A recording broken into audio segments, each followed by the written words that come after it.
இன்றைய நம்முடைய தியானத்திற்கென்று நான் தெரிந்து கொண்டிருக்கிற வேத பகுதி எபிரேயருக்கு எழுதின நிருபம் 12வது அதிகாரம் 5, 6 ஆகிய வசனங்கள். அன்றியும் என் மகனே, கர்த்தருடைய சிட்சையை அற்பமாக எண்ணாதே, அவரால் கடிந்து கொள்ளப்படும் போது சோர்ந்து போகாதே. கர்த்தர் எவனிடத்தில் அன்பு கூறுகிறாரோ அவனை அவர் சிட்சித்து தாம் சேர்த்து கொள்ளுகிற எந்த மகனையும் தண்டிக்கிறார் என்று பிள்ளைகளுக்கு சொல்லுகிறது போல உங்களுக்கு சொல்லி இருக்கிற புத்திமதியை மறந்தீர்கள். இது ரொம்ப முக்கியமான ஒரு காரியத்தை குறித்து பவுல் இங்கே தேவனுடைய பிள்ளைகளுக்கு அறிவுரையாக சொல்லுகிற ஒரு காரியம். அவர் என்ன சொல்றாருன்னா, கர்த்தருடைய சிட்சையை அற்பமாய் எண்ணாதிருங்கள். சிட்சைனா என்ன? பல பேருக்கு, புதிய தலைமுறையினருக்கு இது மாதிரி பழைய தமிழ் வார்த்தைகள் விளக்கி சொல்ல வேண்டிய அவசியம் இருக்கு. சிட்சை என்பது வேற, தண்டனை என்பது வேற. சிட்சை என்றால் என்னன்னு கேட்டால், நம்மேல் அக்கறை உள்ளவர்கள் நாமை சரியான வழியில் நடத்துவதற்கு நமக்கு கொடுக்கக்கூடிய சின்ன சின்ன தண்டனைகள், பனிஷ்மெண்ட் இருக்கு பாருங்க, அதுக்கு பேர் தான் சிட்சை. தண்டனைன்னா என்னன்னு கேட்டிங்கன்னா, ஒருவன் தப்பு செய்து கவர்மெண்ட் அவனை தண்டித்து தூக்கில் போடுறதோ ஜெயிலில் போடுறதோ அடிக்கிறதோ இருக்கு பாருங்க, அதுக்கு பேர் தண்டனை. இந்த சிட்சை என்பது தண்டனை தான். ஆனால் அது நம்மேல் அக்கறை உள்ளவர்கள் நாம் இன்னும் அதிகமாக வளரணும் அல்லது நம்ம சரியாக அந்த காரியத்தை செய்யணும் என்பதற்காக நமக்கு அன்பின் நிமித்தம் கொடுக்கிற சின்ன சின்ன தண்டனை இருக்கு பாருங்க, அந்த தண்டனைக்கு பேர் தான் சிட்சை என்பது பெயர். ஒரு தகப்பன் தன் பிள்ளையை கண்டிக்கிறதுக்கும் தண்டிக்கிறதுக்கும், ஒரு தாய் தன் பிள்ளையை தண்டிக்கிறதற்கும், ஒரு ஆசிரியர் தன் மாணவனை தண்டிக்கிறதற்கும், அல்லது ஒரு அரசாங்கம் ஒரு குற்றவாளியை தண்டிக்கிறதுக்கும் வித்தியாசம் இருக்கு.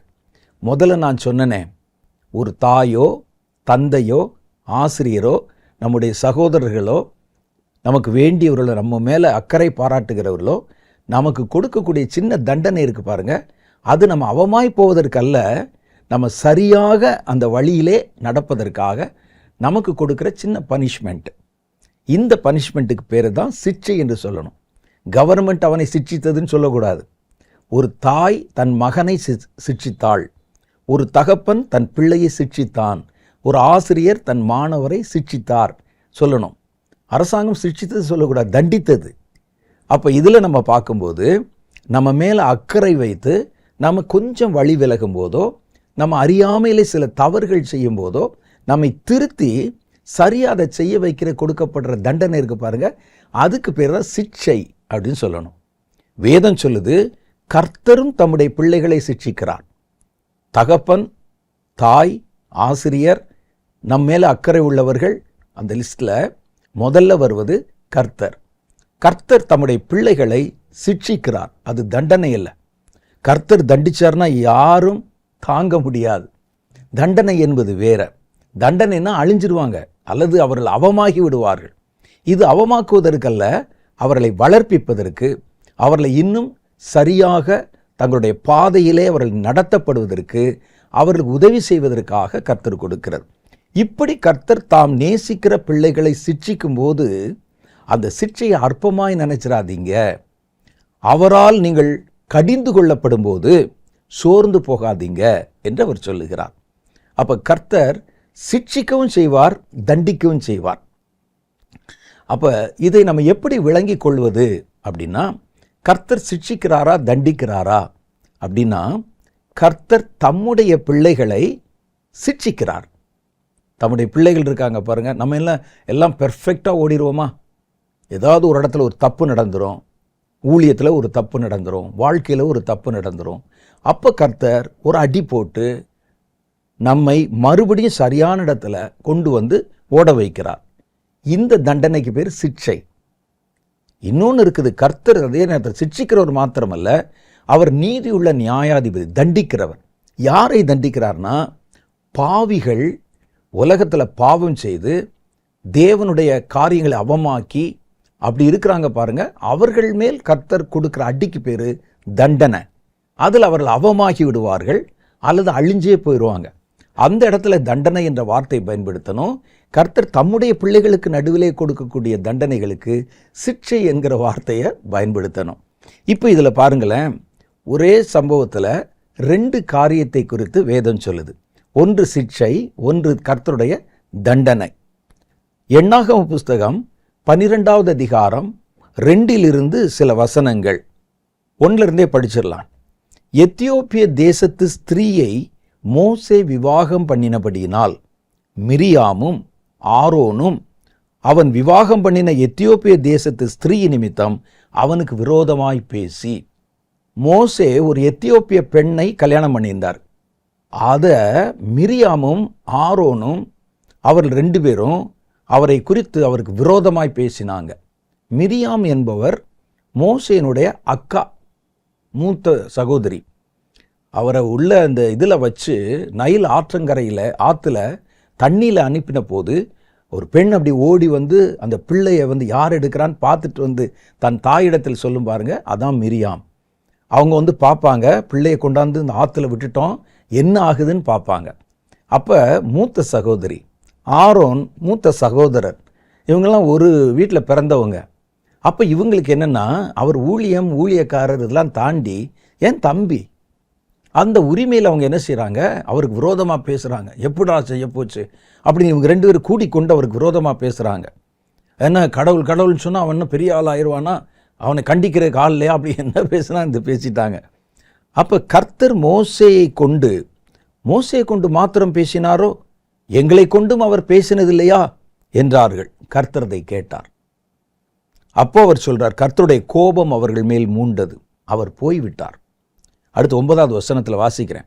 கர்த்தருடைய கோபம் மூண்டது, அவர் அங்கிருந்து போய்விட்டார். மேகம் கூடாரத்தை விட்டு நீங்கி போயிற்று. மிரியாம், கர்த்தர் போன உடனே மிரியாம் உறைந்த மழையின் வெண்மை போன்ற குஷ்டரோகியானாள். கொஞ்ச நேரத்தில் அவரோட தோலெல்லாம் வெள்ளேர்னு மாறி ஒரு குஷ்டரோகியாக, ஒரு லெப்பர் குஷ்டரோகியாக மாறிவிட்டாள். ஆரோன் மிரியாமை பார்த்தபோது அவள் குஷ்டரோகியாய் இருக்கிறதை கண்டான். அப்பொழுது ஆரோன் மோசேயை நோக்கி, என் ஆண்டவனே, நாங்கள் புத்தியினமாய் செய்த இந்த பாவத்தை எங்கள் மேல் சுமத்தாதிரும். தன் தாயின் கர்ப்பத்தில் பாதி மாம்சம் அழுகி செத்து விழுந்த பிள்ளையைப் போல அவள் ஆகாதிருப்பாளாக, என் மூத்த சகோதரி அப்படின்னு அழுகிறாங்க.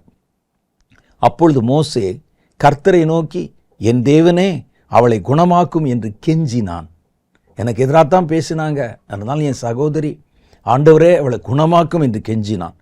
கர்த்தர் மோசேயை நோக்கி, அவள் தகப்பன், பாருங்க, அவள் தகப்பன் அவள் முகத்திலே காரி துப்பினதுண்டானால் அவள் 7 நாள் வெட்கப்பட வேண்டாமோ?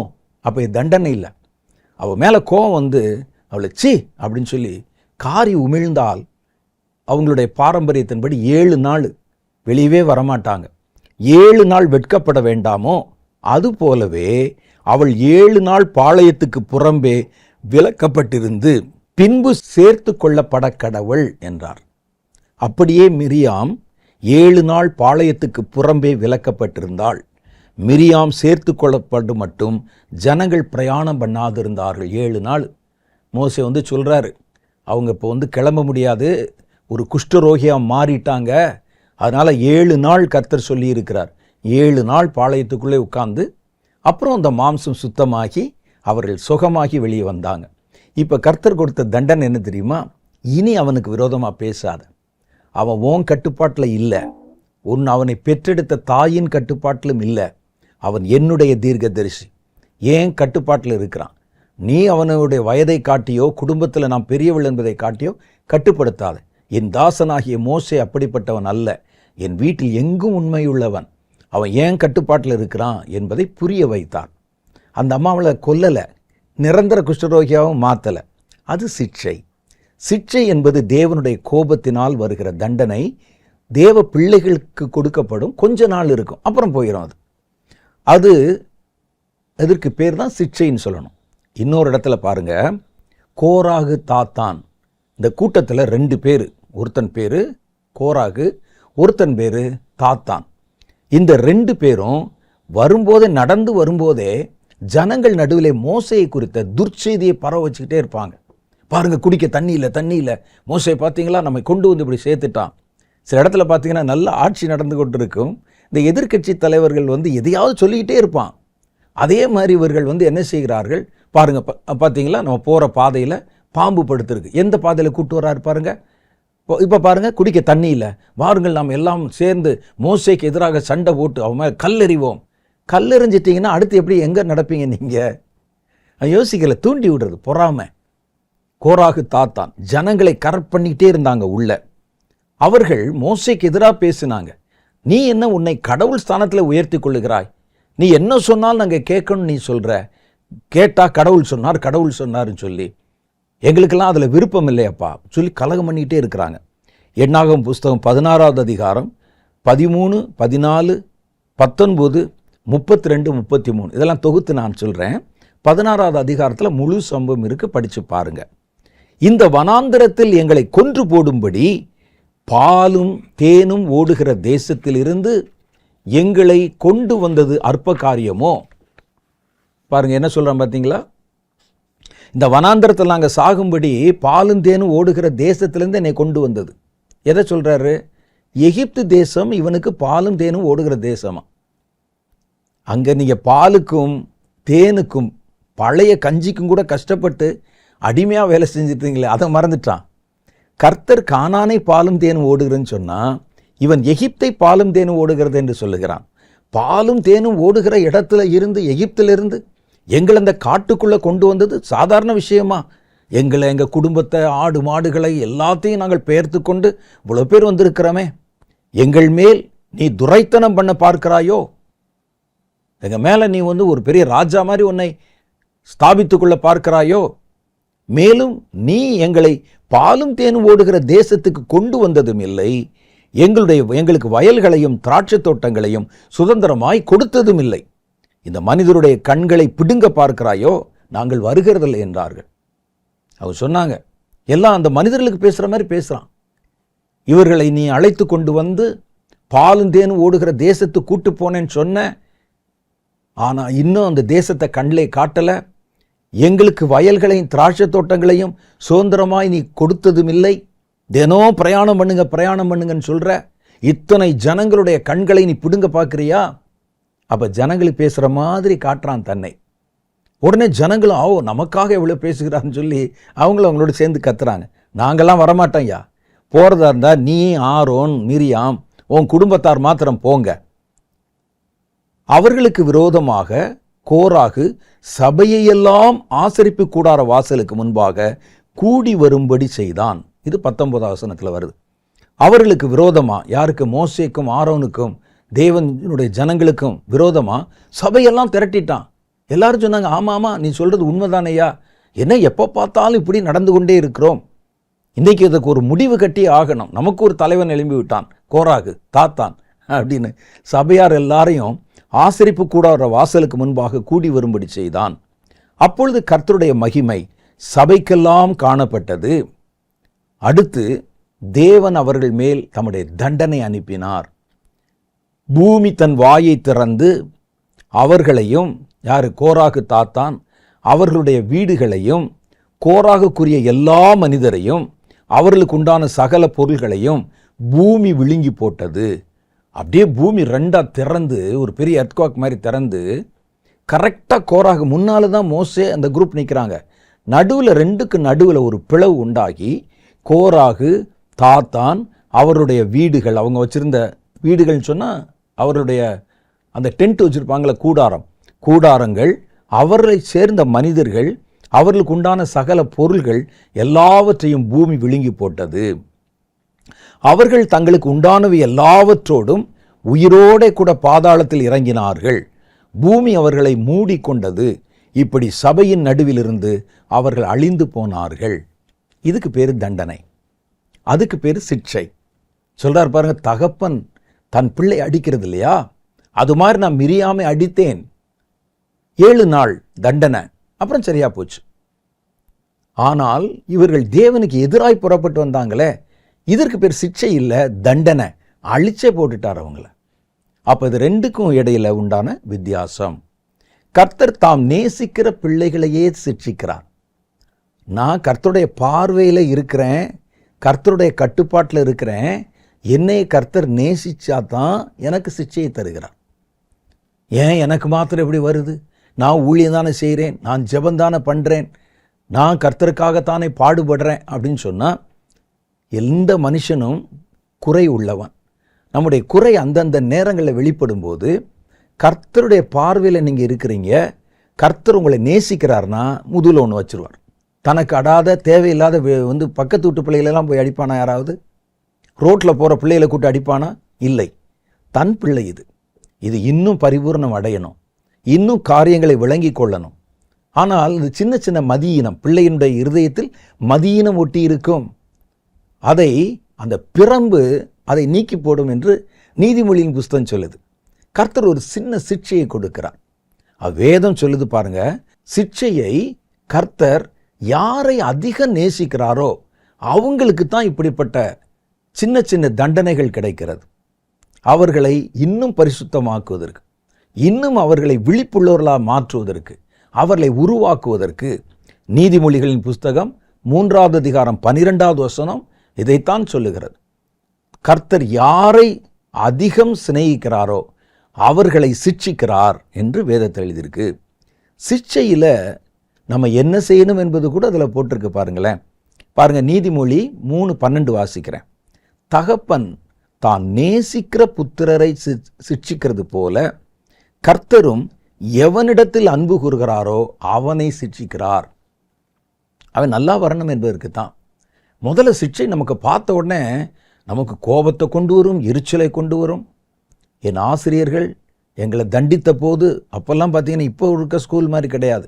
நான் படித்த காலத்துல எல்லாம் எங்களை தண்டித்து கண்டித்து தான் வழி நடத்தினார்கள்.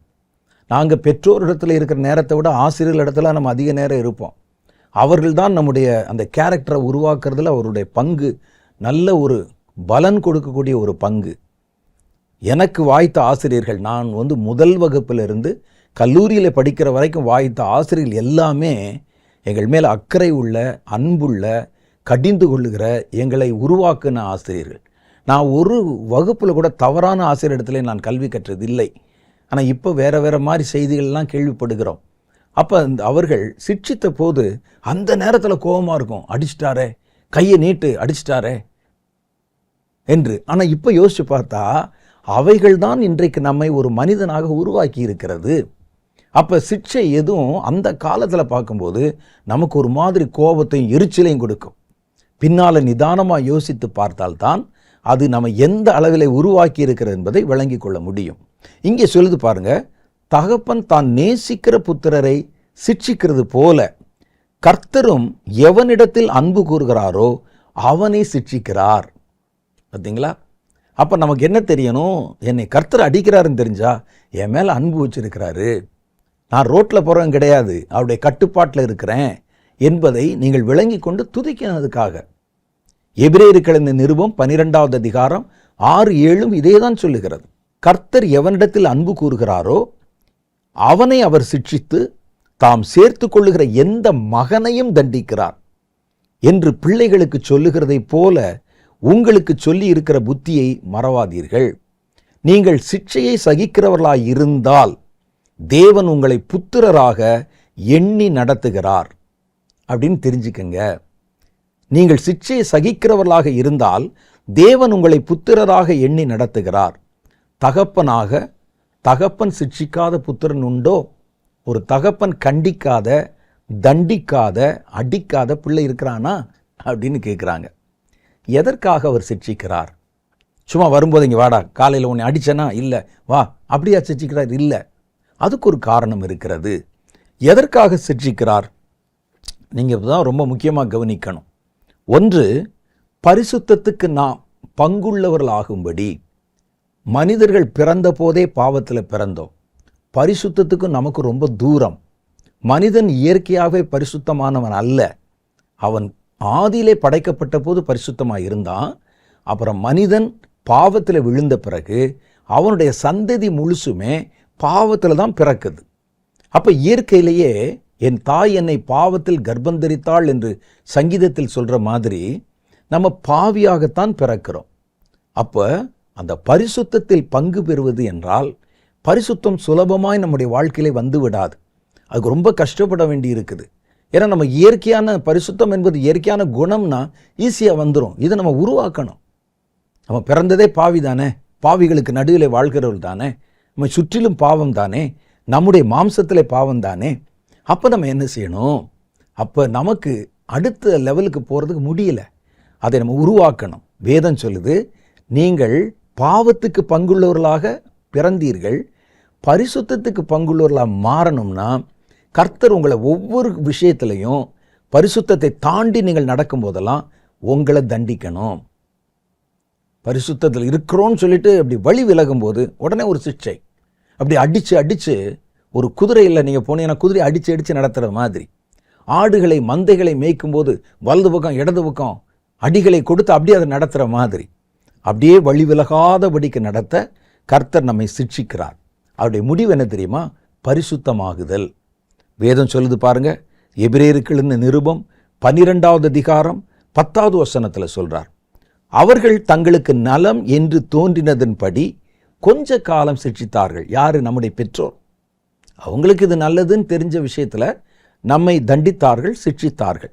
இவரோ, கர்த்தரோ, தம்முடைய பரிசுத்தத்துக்கு நாம் பங்குள்ளவர்கள் ஆகும் பொருட்டு நம்முடைய பிரயோஜனத்துக்காகவே நம்மை சிட்சிக்கிறார். அப்ப சிட்சையினுடைய நோக்கம் என்னன்னு கேட்டா, நம்ம பரிசுத்தம் அடைய வேண்டும். ஒரு தங்கத்தை அடிக்கலைன்னா ஆபரணமாகாது, ஒரு தங்கத்தை நெருப்பில் போடலைன்னா சுத்தமாகாது. வெள்ளியை புடமிடுகிறது போல உன்னை உபத்திரவத்தின் குகையிலே புடமிட்டேன் என்று கர்த்தர் சொல்லுகிறார். அப்ப என்ன செய்யறாங்கன்னா, இந்த தண்டனையை கர்த்தர் கொடுப்பது, நீ பாவத்துக்கு பங்குள்ளவனாய் பிறந்த, ஆனால் நான் உன்னை பரிசுத்தத்துக்கு பங்குள்ளவனாய் மாற்றப் போகிறேன். பரிசுத்தம் உள்ள ராஜ்யம், பரிசுத்தம் உள்ள தேவன், பரிசுத்தம் உள்ள பரலோகம், இதற்கு உன்னை பங்குதாரியா மாற்றணும்னா நான் உன்னை சிட்சித்து சிட்சித்து சிட்சித்து நான் விரும்புகிற வண்ணம் உன்னை வணைய வேண்டும். அதற்காகவே கர்த்தர் சிட்சிக்கிறார். நம்முடைய பிரயோஜனத்துக்காகவே நம்மை சிட்சிக்கிறார். அவர் சிட்சிப்பது கோபத்தில் இல்லை, நமக்கு பிரயோஜனம் உண்டாகும்படி நம்மை அவர் சிட்சிக்கிறார் என்று கர்த்தருடைய வேதம் சொல்லுது. அப்ப சிட்சை காலத்தில் இதை நம்ம புரிஞ்சுக்கிறோம், இதை நம்ம விளங்கிக்கிறணும். கர்த்தர் இதுக்கு தான் நம்மை தண்டிக்கிறார் என்று. தண்டனையே இல்லாமல் நாம் வந்தால் நம்ம வீணாய் போயிடுவோம். ஆவிக்குரிய வாழ்க்கையில் எந்த நன்மையும் இல்லாமல் போயிடும். ஊழியத்தின் பாதையில் வந்தால் கூட எத்தனை உபத்திரவங்கள், எத்தனை பாடுகள். பவுல் ஒரு பெரிய பட்டியலே போடுறார். அங்கே போய் தண்டிக்கப்பட்டு நம்ம யோசிக்கலாம், அவர் கடவுளுக்கு தானே ஊழியம் செய்கிறாரு, கடவுள் அவருக்கு உதவி செஞ்சுருக்கலாமே. அவரை கல்லால் அடித்து, அவரை மரணத்துக்கு உண்டான மாதிரி அடித்து, நகர வாசலுக்கு புறம்பா தூக்கி போடுறாங்களே. பசியில் இருந்தாரே, தாகத்தில் இருந்தாரே. நம்ம ஒரு வரியில் படிச்சுட்டு போயிடுறோம். அந்த சூழ்நிலை கடந்து வரும்போது தான் தெரியும், ஏன் கடவுள் அவருக்கு பக்கத்தில் இருந்து ஏன் அவருக்கு நடக்கணும், ஏன் அவருக்கு இத்தனை காரியங்கள் ஏன் வரணும் அப்படின்னு நம்ம நினைப்போம். ஏன் அவரை கர்த்தர் அப்படி கொண்டு வந்தார்னு சொன்னால், அதுதான் அவரை புடமிடுகிறது, அதுதான் அவரை பரலோகவாசியாய் மாற்றுகிறது, அவரை பரிசுத்தத்துக்கு பங்குள்ளவராக மாற்றுகிறது. கர்த்தர் நினைச்சிருந்தா உபத்திரமே இல்லாத ஒரு வாழ்க்கை, ஒரு ஊழியத்தை அவருக்கு கொடுத்துருக்க முடியும். ஆனால் அவர் கொடுக்கல. ஏன்னா இது வழியா வந்தா தான் நீ பாவத்துக்கு பங்குள்ளவனாய் இருந்த நீ பரிசுத்தத்துக்கு பங்குள்ளவனாய் மாற முடியும். உன் சரீரத்தில் இருக்கிற, மாம்சத்தில் இருக்கிற அழுக்குகள் நீங்க உன்னை நான் சுத்திகரிக்கணும்னா இதுதான் வழி. அடுத்து பாருங்க, ரெண்டாவது எதுக்கு அவர் சிட்சிக்கிறார் அப்படின்னு கேட்டா, நம்ம சாத்தானின் பிள்ளைகளாக அல்லது வேசியின் பிள்ளைகளாய் மாறிவிடாதபடிக்கு. எபிரேயர்களின் நிருபம் 12வது அதிகாரம் 8வது வசனம். எபிரேயர் 12:8. எல்லோருக்கும் கிடைக்கும் சிட்சை உங்களுக்கு கிடையாதிருந்தால், எல்லாருக்கும், கர்த்தருடைய பிள்ளைகள் எல்லாருக்குமே சிட்சை இருக்கு, யாரும் விலகினவர்கள் அல்ல. கர்த்தர் சிட்சிக்கவே இல்லைன்னா உங்களை கண்டுக்கிறவே இல்லைன்னு அர்த்தம். கர்த்தருடைய பார்வையில் நீங்கள் இன்னும் படலைன்னு அர்த்தம். நீங்கள் எங்கேயோ தப்பா எதையோ கர்த்தர் என்று நினைத்து என்னமோ செஞ்சுக்கிட்டு இருக்கீங்கன்னு அர்த்தம். சில சொல்லுவாங்க, ஊழியத்தில் பார்த்தா போராட்டம் அப்படி இப்படின்னு சொல்லுவாங்க. எங்களுக்கெல்லாம் இது வரைக்கும் எந்த போராட்டம் வந்ததே இல்லைம்பாங்க. அது பெருமை அல்ல, கவனிக்கப்பட வேண்டிய காரியம். வரும் போராட்டம் வரும், உலகத்தில் உங்களுக்கு உபத்திரம் உண்டு என்று சொல்லித்தான் கர்த்தர் சொல்லி இருக்கிறார். இங்கே சொல்றாரு பாருங்க, நம் எல்லாருக்கும் கிடைக்கும் சிட்சை உங்களுக்கு கிடையாதிருந்தால் நீங்கள் புத்திரராய் இல்லாமல் வேசி பிள்ளைகளாயிருப்பீர்கள். பார்த்தீங்களா?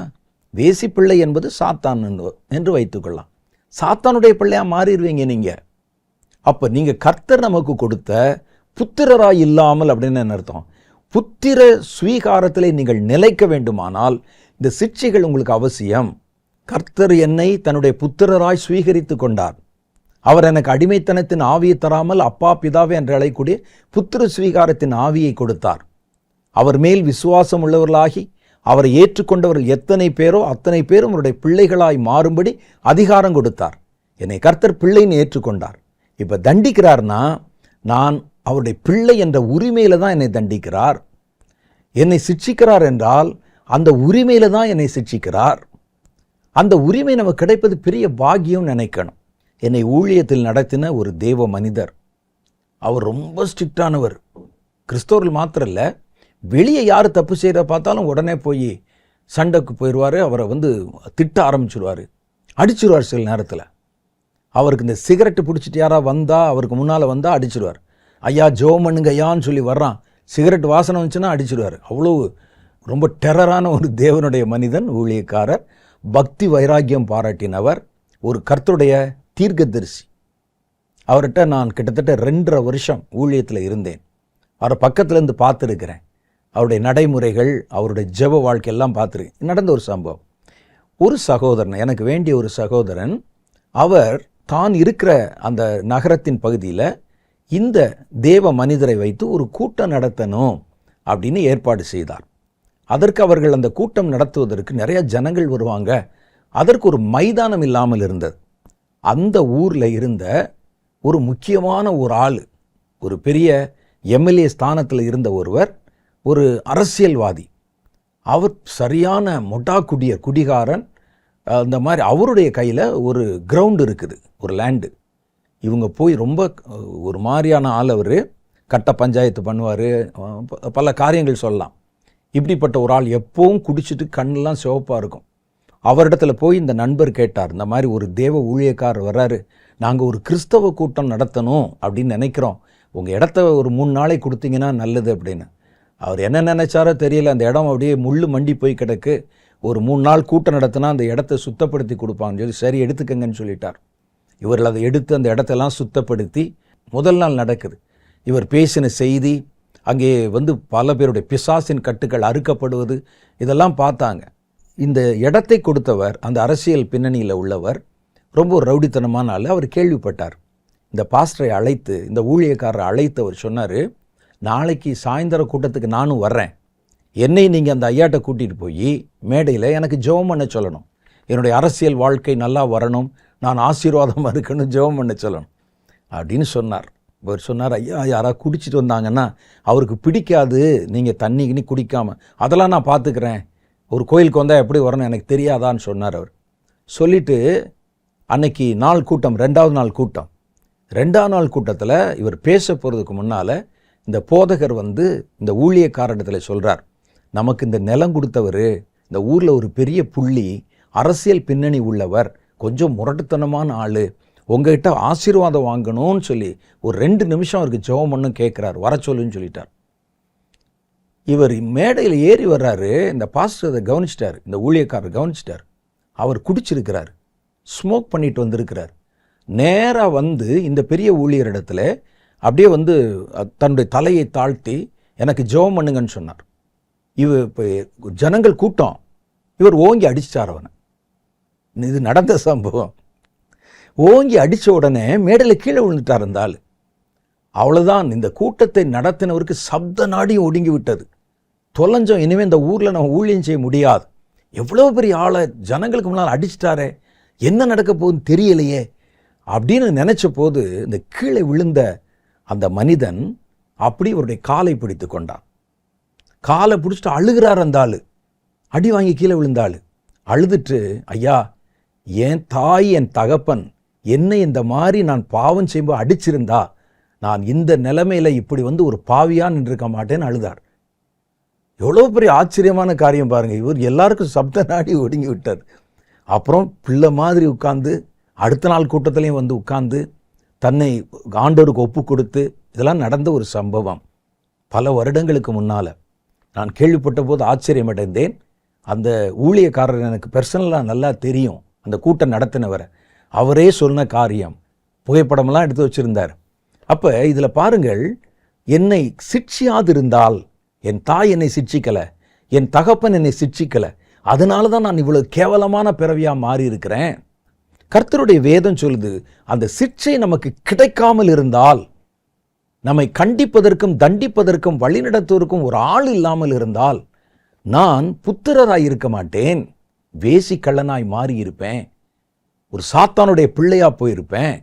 இன்றைக்கு நான் புத்திர பாக்கியத்திலே எனக்கு அவர் புத்திர ஸ்வீகாரத்தை கொடுத்தாரே, அதில் நான் நிலைக்கணும்னா இந்த சிக்ஷையை நான் அனுபவித்து ஏற்றுக்கொண்டுதான் ஆக வேண்டும்.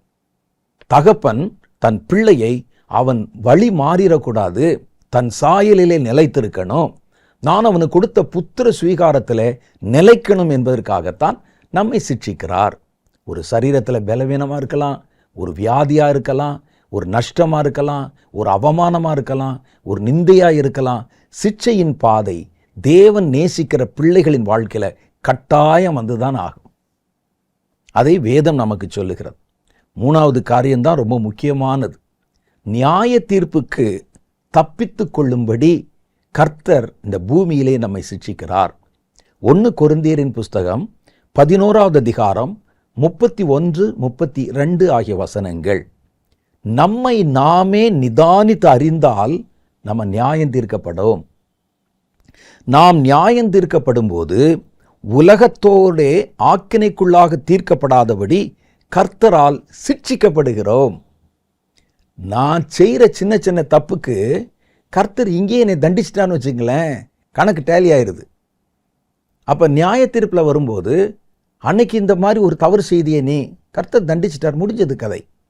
அந்த தண்டனை நான் இந்த பூமியிலே வாங்கிட்டேன். நியாய தீர்ப்பில் வந்து நான் நிற்க வேண்டிய அவசியம் இல்லை. அப்போ கர்த்தர் ஏன் சிட்சிக்கிறார் அப்படின்னா, என்னை நானே நிதானித்து அறிந்து கொள்வதற்கு. நான் இந்த தப்பு செஞ்சதுனால்தான் இந்த தண்டனை எனக்கு வந்தது, நான் இந்த தவறு செய்ததுனால்தான் இந்த வியாதி எனக்கு வந்தது, இந்த நிந்தை வந்தது, அவமானம் வந்தது. அதை நான் புரிந்து கொண்டு என்னை நிதானித்து அறிந்து என்னை சீர்திருத்தி கொண்டு விட்டால் எனக்கு ஒரு நியாய தீர்ப்பு இல்லை. அப்படி இல்லைன்னு வச்சுக்கோங்க, ஒட்டு மொத்தமாக சேர்த்து ஜனங்கள் முன்பாக எல்லாருக்கும் கர்த்தர் நியாயம் தீர்க்கும்போது அங்கே நியாய தீர்ப்பிலே நாமும் போய் நிற்க வேண்டி வரும். இந்த வசனத்தை நீங்கள் குறித்து வச்சுக்கோங்க. இது என்ன போடுது பாருங்க, நம்மை நாமே நிதானித்து அறிந்தால் நாம் நியாயம் தீர்க்கப்படும். இப்போ நியாய தீர்ப்பு யாருக்கு இல்லை? தன்னைத்தானே நிதானித்து தன்னுடைய காரியத்தை, அதற்குண்டான தண்டனை நம்ம பூமியிலே வாங்கிட்டா நமக்கு அங்கே பரலோகத்தில் அல்லது நியாயாசனத்தில் நமக்கு தண்டனை கிடையாது. கணக்கு இங்கே சரியாயிடணும். நாம் நியாயம் தீர்க்கப்படும் போது உலக ஜனங்களோட ஆக்கினைக்குள்ளாக தீர்க்கப்படாதபடி கர்த்தராலே சிட்சிக்கப்படுகிறோம். ஒரு தேவ ஊழியரிடத்திலே நான் இப்படி பேசி கொண்டிருந்தேன். ஒரு காலத்தில் நல்ல பெரிய தேவ மனிதர்களாக இருந்தவர்கள், பரிசுத்தமான தேவனுடைய ஊழியக்காரர்கள், வயதாகி அவர் மரிக்கிற சூழ்நிலையில் நான் 1-2 பேரை பக்கத்திலேருந்து பார்த்திருக்கிறேன். அதில் குறிப்பிட்ட ஒரு ஊழியர் அவருடைய மரண நேரத்தில் கிட்டத்தட்ட ஒரு மாதம் படாத பாடுபட்டார். அவருடைய சரீரத்தின் மேலே இந்த துணி பட முடியாது. அவரை ஒரு வாழை இலையில் டேபிளில் படுக்க வச்சுருந்தாங்க. பெரிய உலகத்தை கலக்கின ஒரு ஊழியர். என்னை பார்க்கணும்னு சொல்லியிருந்தார். எனக்கு ரொம்ப ஒரு நெருக்கமான ஊழியர். நான் போய் பார்த்து அவருக்கு ஜெபம் பண்ணிட்டு கூட நான் வந்தேன்.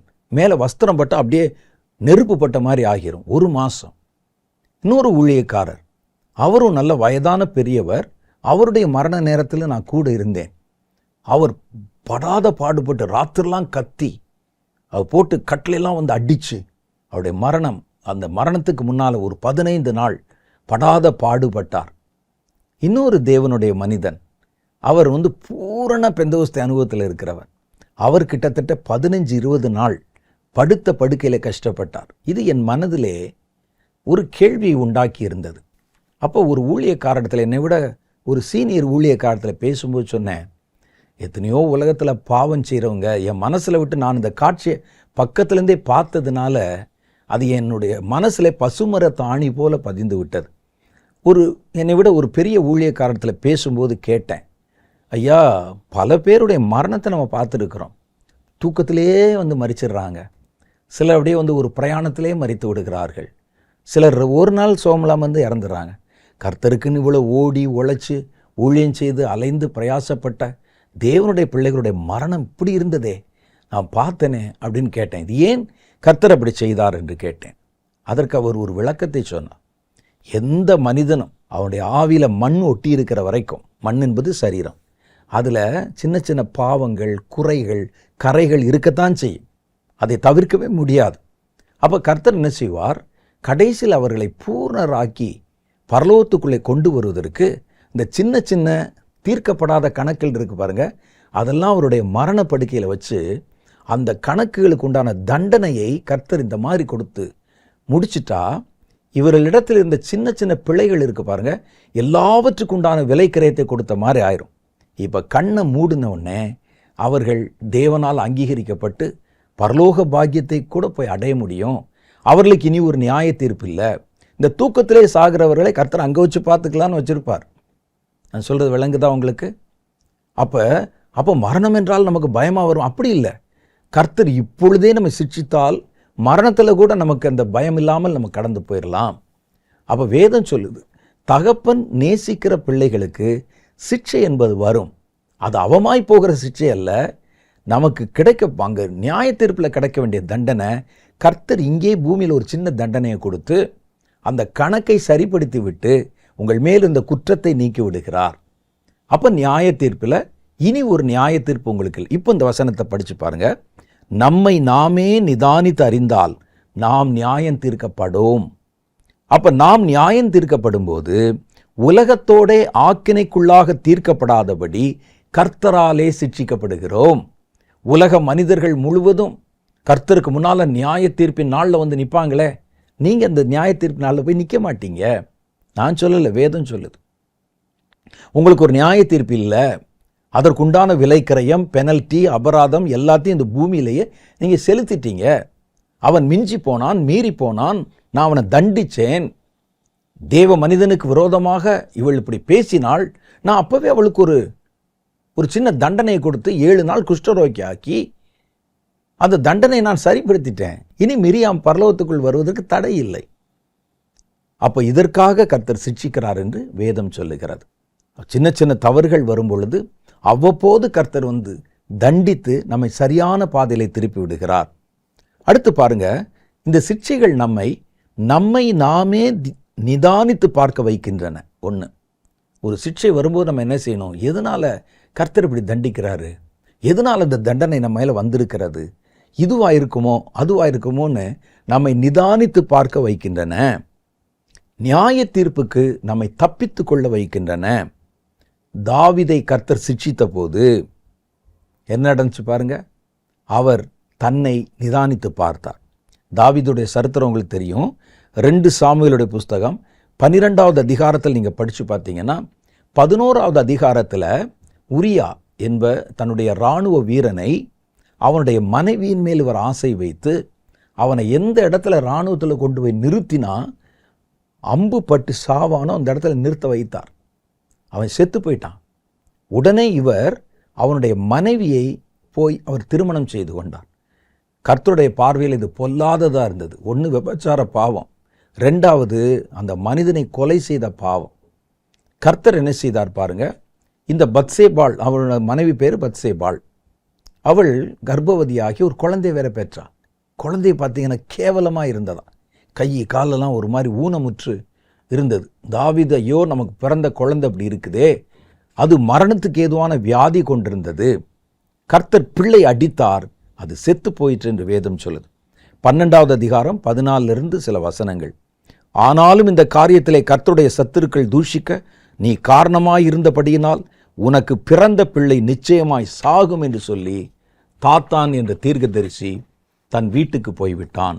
தீர்க்கதரிசி கர்த்தர் அனுப்பி அவர் கர்த்தருடைய தண்டனையை தாவீதுக்கு சொல்லிட்டு அவர் போயிட்டார். அப்பொழுது கர்த்தர் உரியாவின் மனைவி தாவீதுக்கு பெற்ற ஆண் பிள்ளையை அடித்தார். அது வியாதிப்பட்டு கேவலமாக இருந்தது.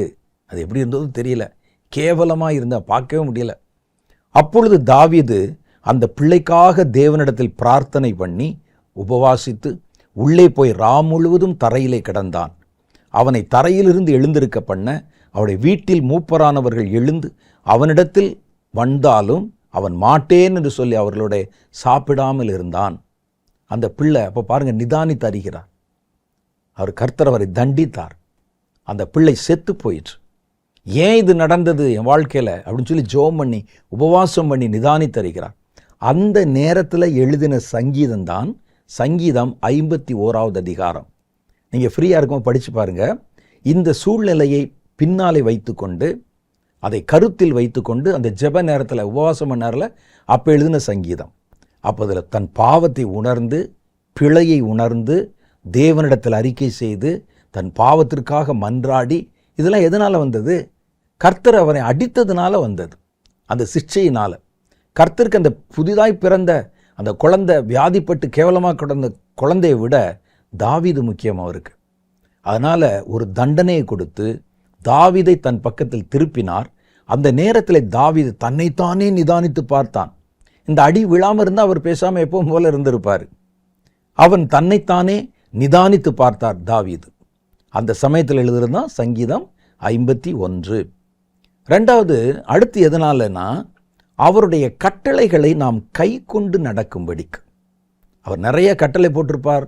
நம்முடைய சூழ்நிலை, நம்முடைய வாழ்க்கை அல்லது நம்முடைய பலவீனம், அந்த கட்டளையை நம்ம கடைப்பிடிக்க முடியாது.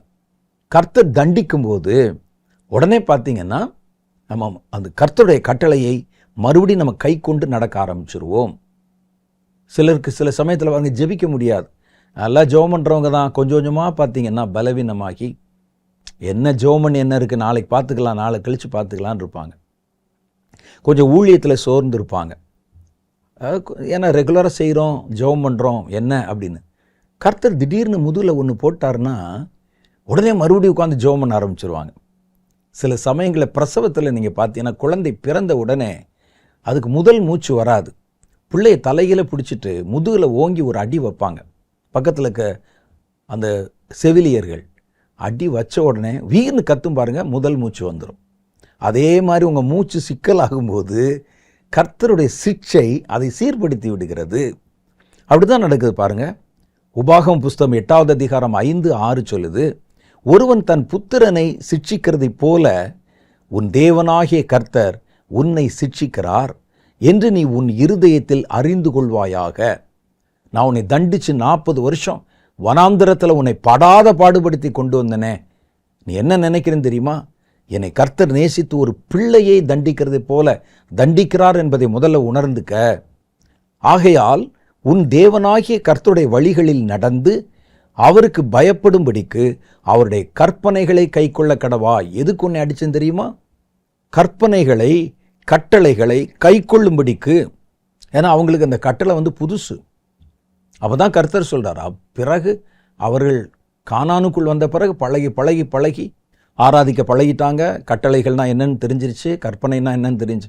ஆனால் இந்த முதல்ல கர்த்தர் சொல்லி இவங்களை நடத்த அவன் வேற ஒன்றை செய்ய ஆரம்பிக்கிறாங்க. 400 வருஷம் அந்நிய தேசத்தில் இருந்தாங்கல்ல, அந்த கட்டளைகளும் அங்கே கடைப்பிடிக்கப்பட்ட கலாச்சாரமும் அங்கே இருந்த பழைய பாரம்பரியங்களும் இவர்களோட ஒட்டி இருந்தது. கர்த்தர் தண்டிச்சு தண்டிச்சு தண்டிச்சு அவர்களுக்கு தாம் கொடுத்த கற்பனைகளை அவர்கள் ஏற்று நடக்கும்படிக்கு அவர்களை சிட்சித்தேன் என்று அவர் அங்கே சொல்லுகிறார். சிட்சையினால நமக்கு இந்த நன்மைகள் எல்லாம் உண்டாகிறது. 3 நன்மைகள் உண்டாகிறது. உபாகமம் 8வது அதிகாரம் 1-5 வரைக்கும் படித்து பார்த்தீங்கன்னா அதில் சொல்கிறாரு, முதல் காரியம் சிட்சையில் என்ன நடக்குதுன்னா, உன் தேவனாகிய கர்த்தர் உன்னை சிறுமைப்படுத்தும்படிக்கும் அவருடைய கட்டளைகளை நீ கைக்கொள்வாயோ கைக்கொள்ள மாட்டாயோ என்று அவர் உன்னை சோதித்து உன் இருதயத்தில் உள்ளதை நீ அறியும்படி. இந்த சிட்சை என்னை யார் என்று எனக்கு காட்டுது. முதல்ல உன் இருதயத்தில் உள்ளதை நான் அறியும்படிக்கல்ல, உன் இருதயத்தில் உள்ளதை நீயே அறியும்படிக்கு. ஒரு அடி விழுகும்போது தான் நான் எவ்வளோ பலவீனன், நான் எவ்வளோ பெரிய தவறு செய்திருக்கிறேன், என்னை நானே அறியும்படி. அப்படி அறியவில்லை என்றால் நம்மை நாமே நீதிமான்களைப் போலவும் நம்மை நாமே பரிசுத்தவான்களைப் போலவும் அப்படிதான் நினச்சிக்கிடுவாங்க. பலம் உள்ளவர்களைப் போலவும் வீரர்களைப் போலவும். அடி விழும்போது தான் தெரியுது நான் யாருன்னு. ஆகவே சிட்சைகள் நம்மை யார் என்று நமக்கு காட்டுகின்றன. நீங்கள் கர்த்தருடைய கற்பனையை கை கொள்வீங்களா மாட்டீங்களான்னு உங்களை கர்த்தருக்கு காட்டுகிறது, அடையாளம் காட்டுது. இவன் நல்லவனா கேட்டவன். இப்போ சிக்ஷை கர்த்தருக்கு உங்களை காட்டுது, உங்களுக்கே உங்களை காட்டுது. அதான் முக்கியம். என்னை மற்றவர்கள் அறிந்து கொள்வது முக்கியம் இல்லை, பெருசு இல்லை. என்னை நான் அறிந்து கொள்ளணும், நான் யாருங்கிறது எனக்கு தெரியணும். அது தெரிஞ்சிருச்சுனாலே பாதி ஞானம் உங்களுக்கு வந்து விட்டது. அது தெரியாதனால தான் நம்ம என்ன நினைப்போம், நம்ம ஒரு பெரிய எல்லாவற்றுக்கும் மிஞ்சின ஒரு ஆள் மாதிரி நம்ம நினைத்து கொண்டிருப்போம். உன் இருதயத்தில் உள்ளதை நீ அறியும்படிக்கு உன்னை இந்த 40 வருஷம் அளவும் வனாந்தரத்திலே நடத்தி வந்தேன். அப்போ கர்த்தர் ஏன் 40 நாள் 40 வருஷம் நடத்தினார்னா, நான் யாருங்கிறது நீங்கள் யாருங்கிறத நீங்கள் முதல்ல தெரிஞ்சுக்கங்க. முழுசாக உங்களுக்கு தெரியாது. இந்த உபத்திரவம் நீங்கள் யார் என்பதை உங்களுக்கு காட்டுகிறது.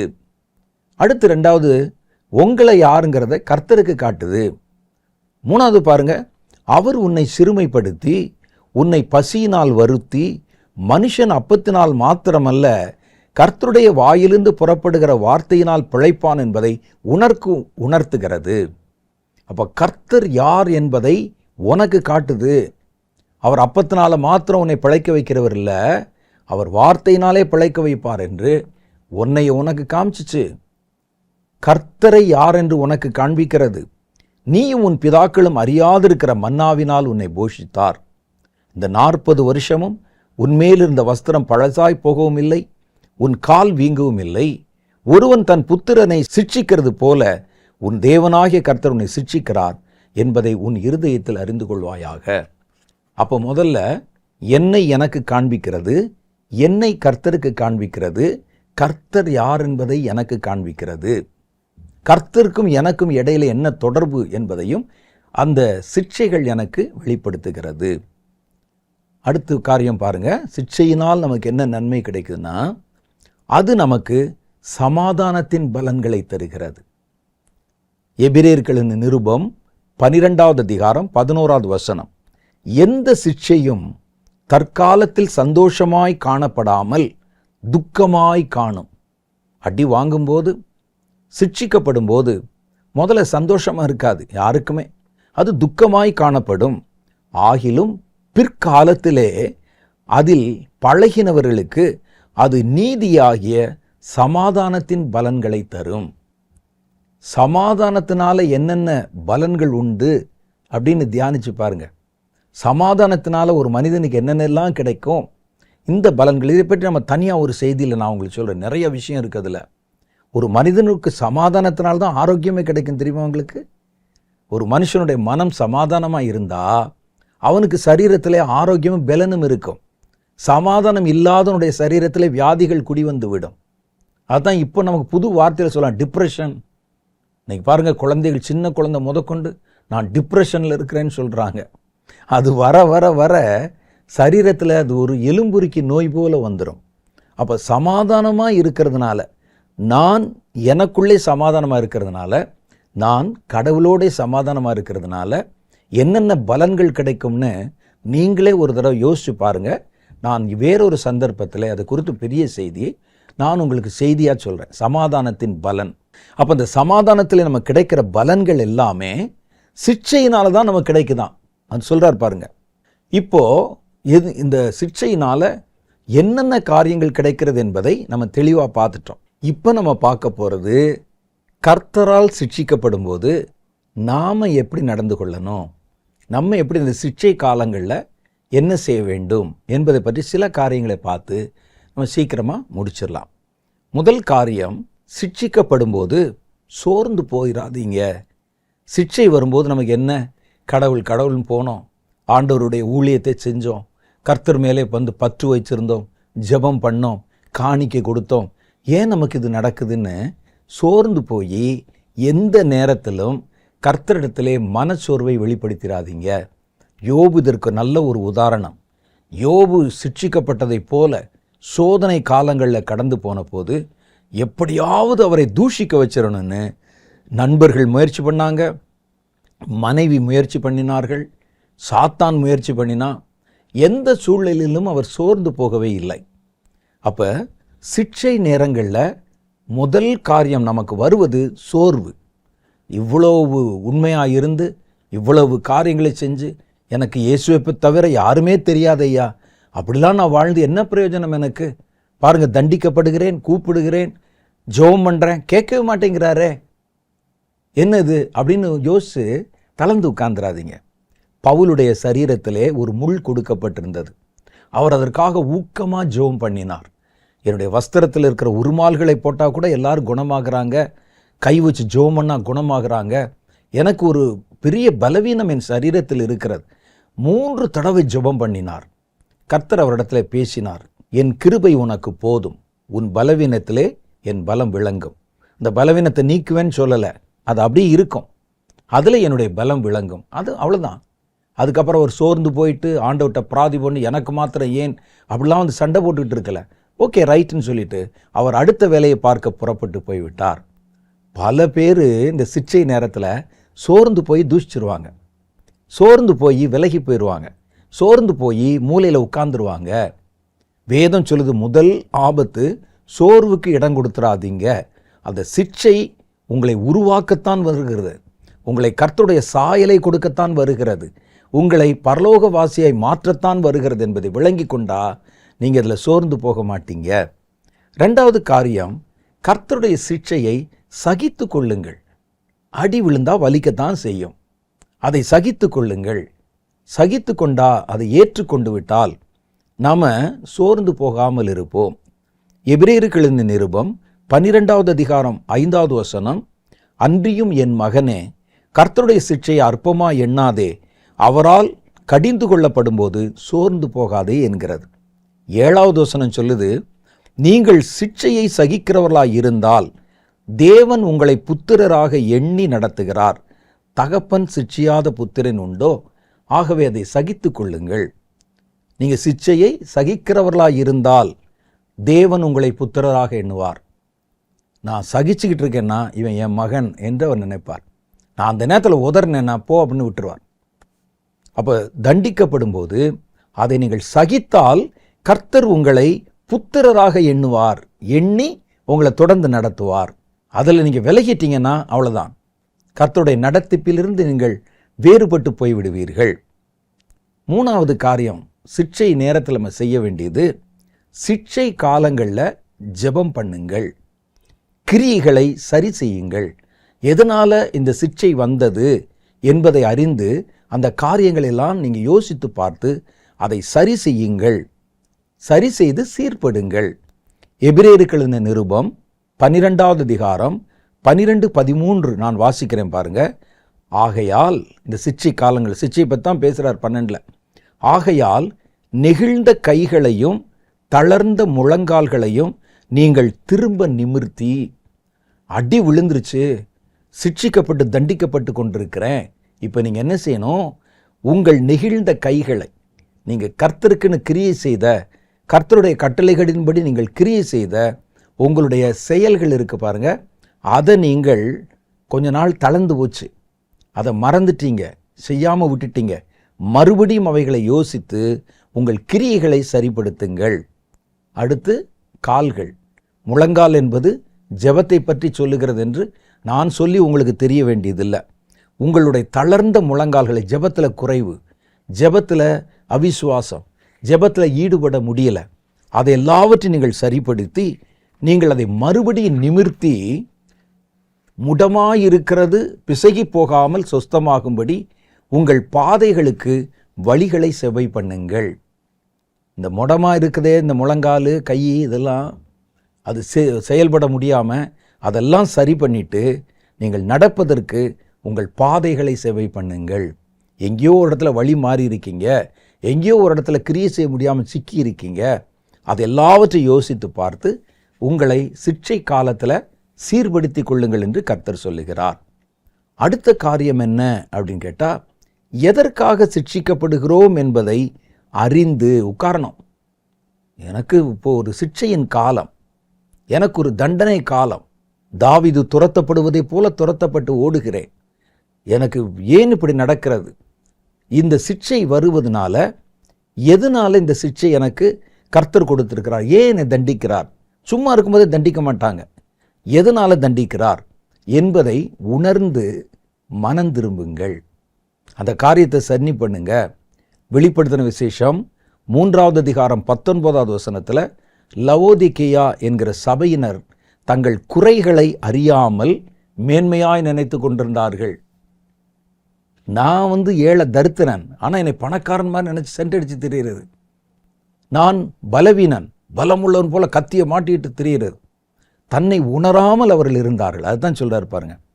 நீ நிர்பாக்கியம் உள்ளவனும் பரிதபிக்கப்படத்தக்கவனும் தரித்திரனும் குருடனும் நிர்வாணியுமாய் இருக்கிறதை அறியாமல் நான் ஐஸ்வர்யவான் என்றும் திரவிய சம்பந்தன் என்றும் எனக்கு ஒரு குறையும் இல்லை என்று சொல்லுகிறபடியினால் நான் நீ ஐஸ்வர்யனாகும்படி நெருப்பிலே புடமிடப்பட்ட பொன்னையும் உன் நிர்வாணமாகிய அவலட்சணம் தோன்றாதபடி நீ உடுத்திக் கொள்வதற்கு வெண் வஸ்திரங்களையும் என்னிடத்தில் வாங்கிக் கொள்ளவும் நீ பார்வை அடையும்படி உன் கண்களுக்கு கலிக்கம் போட வேண்டும் என்று உனக்கு ஆலோசனை சொல்லுகிறேன். உன்கிட்ட நீ ஐஸ்வர்யம் நினைச்சிட்டு இருக்கிறது அந்த ஐஸ்வர்யம் அல்ல. நீ உன்னுடைய பலம் என்று நினைப்பது உன்னுடைய பலமும் அல்ல. நீ ஏதோ ஒன்றை நினைச்சு உன்னை பலம்னு நினைச்சிட்டு இருக்கிற, ஏதோ ஒன்றை நினைத்து நீ இதை ஐஸ்வர்யம் என்று நினைத்து கொண்டிருக்கிற. இது பலமும் அல்ல, ஐஸ்வர்யம் அல்ல. உன் குறை உனக்கே தெரியல. உன்னுடைய கண் பார்வை குறைவுள்ளது, ஆனால் நான் பார்க்குறேன் நீயா நினச்சிக்கிட்டு இருக்கிற. அதனால் ஏங்கிட்ட மனம் திரும்பி இவைகளை எல்லாம் என்னிடத்தில் கேட்டு உண்மையான ஐஸ்வர்யத்தையும் உண்மையான ஆசீர்வாதத்தையும் உண்மையான பார்வையையும் என்னிடத்தில் கேட்டு பெற்றுக்கொள் என்கிறார். அடுத்த வசனம் 19 சொல்றார், நான் நேசிக்கிறவர்களையோ அவர்களை கடிந்து கொண்டு சிட்சிக்கிறேன். ஆகையால் நீ ஜாக்கிரதையா இருந்து மனம் திரும்பு.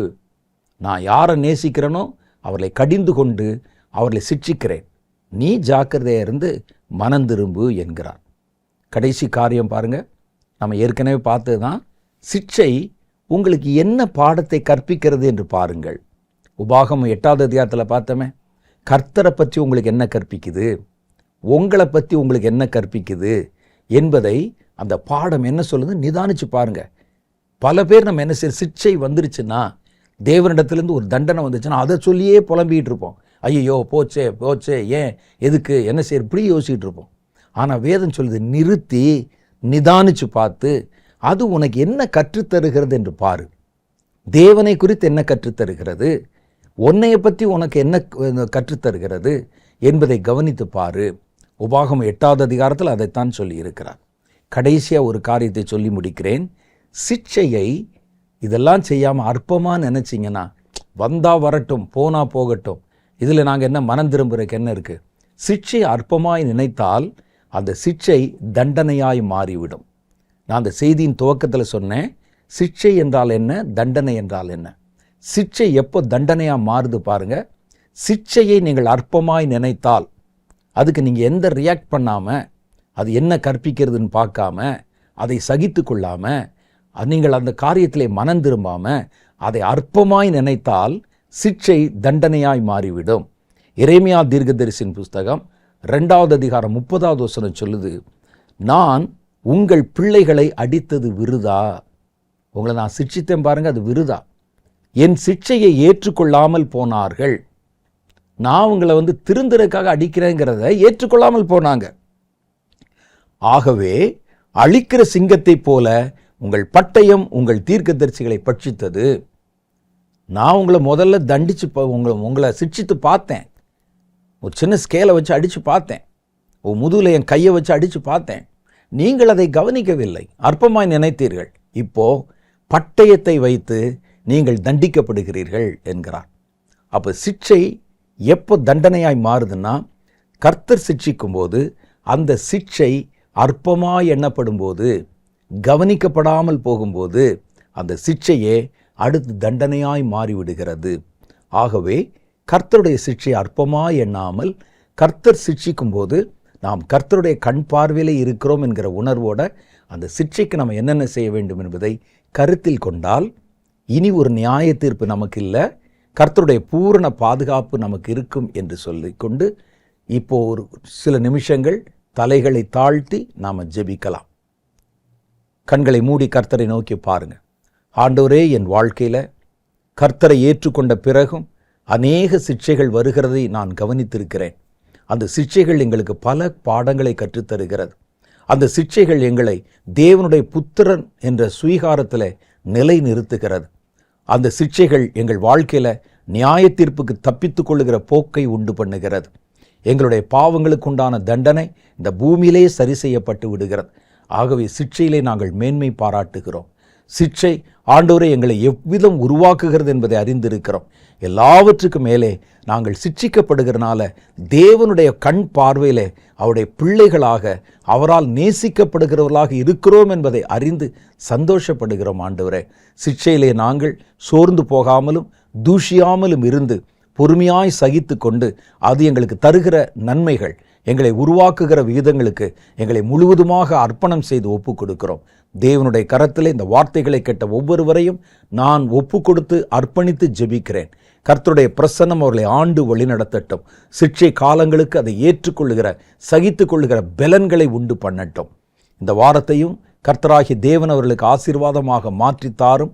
அவர்கள் கைட்டு சேர எல்லா பிரயாசத்திலும் தேவனே உம்முடைய நன்மைகளை அவர்கள் பார்க்க உதவி செய்தருளும். பிள்ளைகளை ஆசீர்வதியும். குடும்பத்தில் இருக்கிற ஒவ்வொருவரையும் பேர் பேராய் ஆசீர்வதித்தருளும். வயதானவர்கள், மூப்பர்கள், பெரியவர்களை கர்த்தருடைய கரங்களிலே ஒப்பு கொடுக்கிறேன். அவர்களுக்கு பூர்ண பலனையும் கிருபையையும் ஆரோக்கியத்தையும் தந்து வழிநடத்தும். உம்முடைய பிள்ளைகளுடைய போக்கையும் வரத்தையும் ஆசீர்வதித்தருளும். அவருடைய மாப்பு செய்கிற தொட்டியும் அவருடைய பொருளாதாரத்தையும் கர்த்தர் தம்முடைய கரத்தில் ஏற்று உம்முடைய பிள்ளைகளை வழிநடத்தும்படிக்காக ஜெபிக்கிறேன். எல்லா பொறுப்புகளையும் கர்த்தருடைய கரத்திலே ஒப்பு கொடுத்து மன்றாடுகிறேன். இயேசுவின் நாமத்திலே என் ஜெபத்தை ஏற்றுக்கொள்ளும் எங்கள் பிதாவே. ஆமேன், ஆமேன். கர்த்தர் நம்முடைய ஜெபத்தை கவனித்து கேட்டார். மாத்திரமல்ல, இந்த நாள் நிகழ்ச்சியை நமக்கு ஆசீர்வாதமாக மாற்றி கொடுத்தார். சிக்ஷைகளை குறித்த ஒரு சிறப்பான வெளிப்பாடுகளையும் காரியங்களையும் நம்ம கற்றுக்கொள்ள கர்த்தர் நமக்கு அனுகிரகம் கொடுத்தார். நான் உங்களுக்கு கற்றுக் கொடுக்கல, கர்த்தர் நம்ம எல்லாருக்கும் கற்றுக் கொடுத்தார். அடுத்த வாரத்தில் வேற ஒரு புதிய செய்தியோடு நான் உங்களை சந்திக்கிறேன். அதுவரை கர்த்தர் உங்களை ஆசீர்வதித்து காப்பாராக. ஆமென்.